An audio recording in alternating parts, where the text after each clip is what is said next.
Let's look back at the year that you've had, Billy, because you've had what could be termed a mixed year, I suppose. You had 3 plays at Glasgow were slated, weren't they? Yes, it was started very badly. I thought I was incredibly ill-treated by the press. Did you? Well, you get a lot of sort of criticism. I think a lot of them get mixed up between sort of criticism and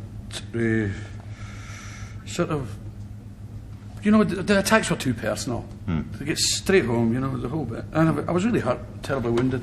What about the panto? Because it seems unlikely Billy Connolly in a panto.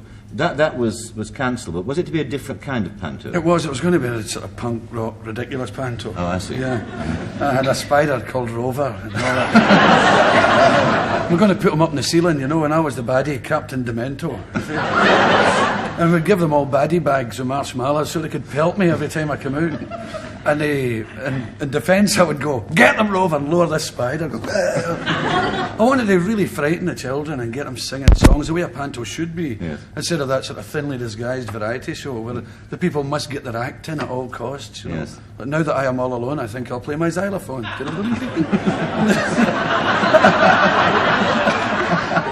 Glenn Daly, a comedian in Scotland, Glenn Daly, told me he used to sing a song called Old Scotch Mother Mine. And he was in Aladdin, and one of his great lines was, I may be the king of Siam, but I'll never forget that old Scotch mother of mine. Old Scotch mother. You also, what to me anyway was the most interesting thing that could have happened to you, but didn't, was that you had a TV show lined up, and the pilot got turned down. Because I've always thought, you know, that you should do something on television apart from appear on my show. Resident, the Parkinson show. That's right. Well, that's not about. I don't really know what happened. I was frightened to go and see the guys after it. It felt great on the night, but I felt myself, first of all, that the material was a bit strong for telly. I thought it was funny. Yes. But I think maybe somebody panicked at the last minute. They said, that if we're going to put it out, it'll have to be 3 a.m. to a very select audience. And what, people who are blindfolded or something. But you don't really consider yourself, do you, as a kind of performer who comes across well on television in that kind of show? I don't mind talking about it in the telly, like talking to you and stuff. But I don't see myself as a television entertainer. It's just, I'm not that kind of guy. You know, and you get your guests and come out and do 3 songs and tell a funny story. I admire the guys who can do it, but it terrifies me, the whole thing. I'm essentially a live act. My entire career has been live. Yes. And I think I should stay that way. Yes. I'd love to do things like Rowan Atkinson and Mel, you know, not the 9 o'clock newsboys, with other people maybe.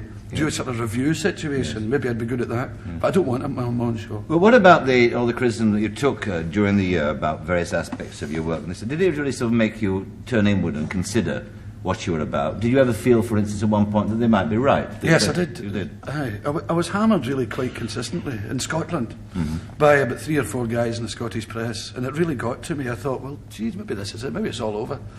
I didn't think I'd gone on any kind of dip, but I thought maybe I'd reached a sort of plateau and was going to be like the show business guy, you know, invited to dinners for charity and all that. Oh no, I couldn't stand that.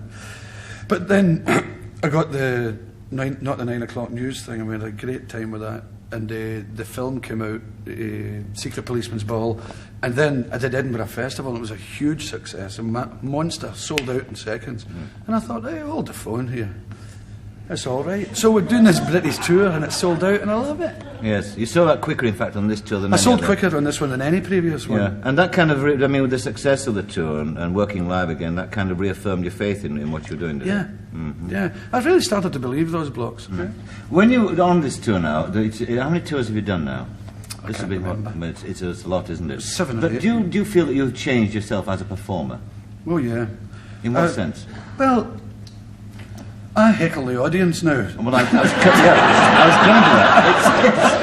That was the only way out of it. So I go on and say, shut up and enjoy yourself, okay? And they all sit down, and then I got on with it. You like sort of Barbara Woodhouse too, in a sense. I mean, you do tell them when to go to the toilet and not, don't you? That's right.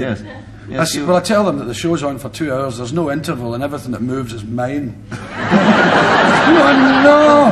With people doing a runner, I turn around to get my guitar, boom! Crawling back. It's really funny when it's that. Yes. One other thing you do on your show, which I've never seen you do before, and I've seen most of your performances, you play a lovely instrument called, what's it called, an autoharp? It's an autoharp, yeah. which is something new, I think. It is. Well, I've been playing it for years, but I didn't take it on stage before. Well, I did in my early career. I'll show you. Yeah. This is it here. It's a sort of 36-string breadboard. or the tomato slicer of the future. It's a lovely thing. It's for the Appalachian Mountains. And Play something. aye, I'll play a wee tune. This is a wee tune I wrote for Youth of Joyce, of whom I was desperately fond. Were you? Yeah, I didn't know the lady. I just thought she was amazing. Yeah. Used to have me rolling about in the carpet. So this is a wee tune I did. It was a wee. I wanted to write something kind of touching when she disappeared. So this is it.